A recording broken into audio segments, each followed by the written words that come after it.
Bonjour, moi c'est Delphine, j'ai 52 ans. Avant j'étais aide-soignante et je vous présente ma boutique de seconde main au temps suspendu.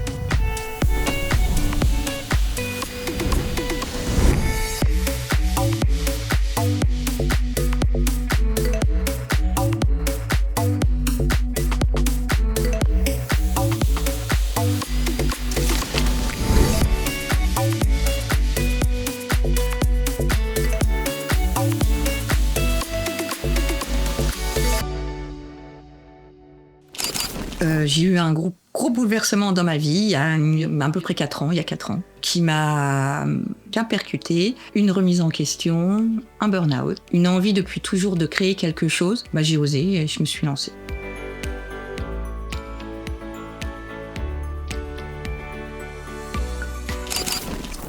Moi, j'ai toujours indirectement consommé de la seconde main par rapport à quand j'étais petite. Avec mes frères, mon frère, ma sœur, les cousins, cousines, on se prêtait nos vêtements puisqu'on avait des âges un peu différents.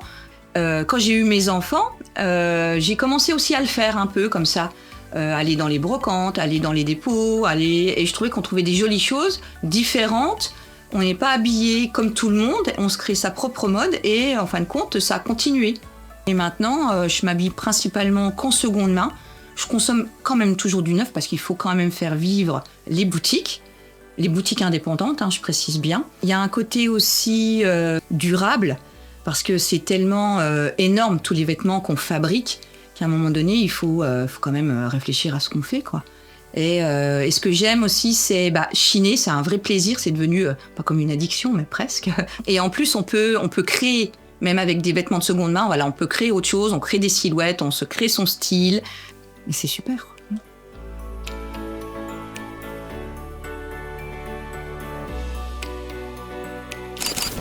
À 50 ans, on n'est pas vieux. Quand on est jeune, on est plein de force, on est vif. À 50 ans, on a l'expérience d'une vie. Donc, il ne faut pas se mettre de barrières. C'est ce que j'ai appris. On a tendance aussi à se dévaloriser. On n'a pas conscience de notre valeur, de ce qu'on sait faire. On est tous capables de faire quelque chose, il faut croire en soi. Et on peut y arriver, tout ne sera pas parfait, mais c'est pas grave.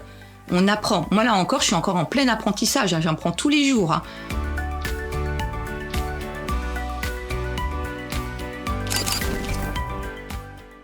Mais je me demande même pourquoi je ne l'ai pas fait avant. Mais je le sais pourquoi je ne l'ai pas fait avant. Mais si c'était à refaire, là, à l'heure actuelle, la Delphine de maintenant, irait voir celle qui hésite. Vas-y, lance-toi. D'ailleurs, j'ai certainement la Delphine de maintenant qui est venue me voir et qui m'a aidée et m'a dit « Vas-y, fonce, fais, vas-y, n'aie pas peur ».